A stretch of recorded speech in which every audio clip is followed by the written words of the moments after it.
We should never lose sight of the fact that the marriage equality movement is succeeding not by focusing on marriage, but by focusing on equality. We should, too, focus on equality. Political conservatives and religious traditionalists may not like how the gay marriage debate is going, but it is no small thing that the gay marriage movement has succeeded in recent years only by adopting our principles of tolerance, diversity, and equal opportunity. And it is those principles, those very principles, not the parties currently enjoying their political resonance, that hold the high ground in this debate. And because those of us who believe in religious freedom hold those principles in our hearts, and not just in our political quiver, that high ground remains still open and available to us. The opportunity exists now, and it will expand if the court rules as most expect it to rule in the next 2.5 weeks or so. For Americans of goodwill to come together to reinforce religious liberty and to further protect and enrich not just the free exercise of religion, but also all the free space that it inhabits and that it influences. Soon, it seems likely that America's public square will fully welcome married same-sex couples, not as victims or revolutionaries, but simply as equals. Just as America has mostly avoided traditional conflicts between Protestants and Catholics, Christians and Jews, Sunni and Shia, atheists and believers, so too, Americans' commitment to tolerance, diversity, and dignity is, I think, perfectly capable of making room for the rights and dignity of those who disagree about the meaning of marriage. But good faith compromise of the sort that is Americans' unique political genius is possible only if the government gives us the space to find it.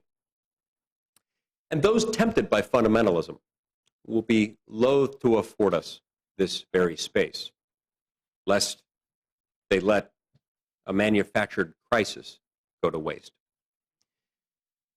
So Americans who believe in religious freedom, who believe in religious liberty and are committed to it, have two jobs now.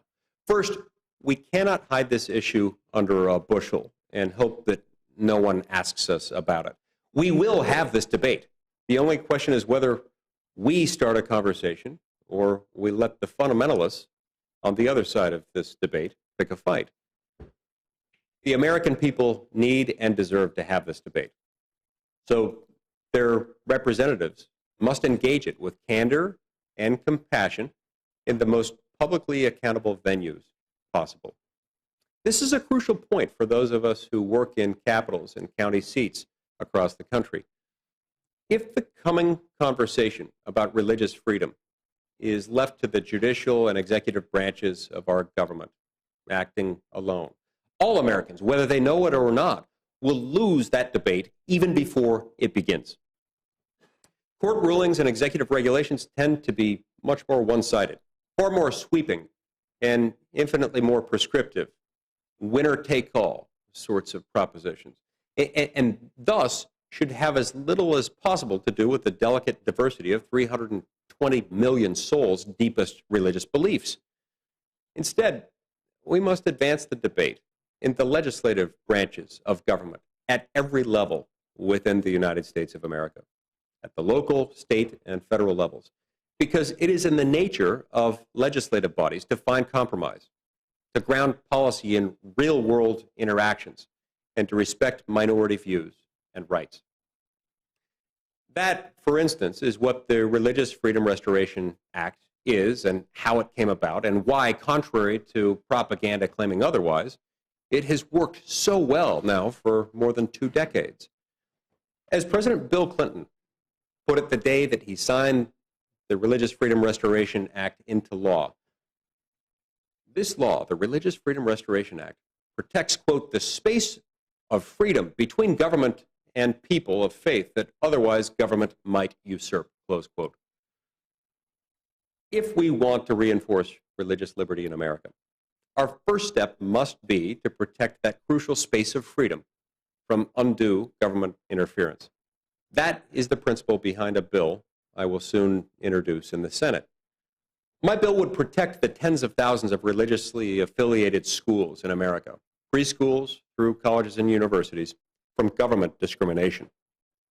And it would prevent any agency from denying federal tax exemption, any grants, contracts, accreditations, licenses, or certifications to an individual or institution based on a belief that marriage is between a man and a woman.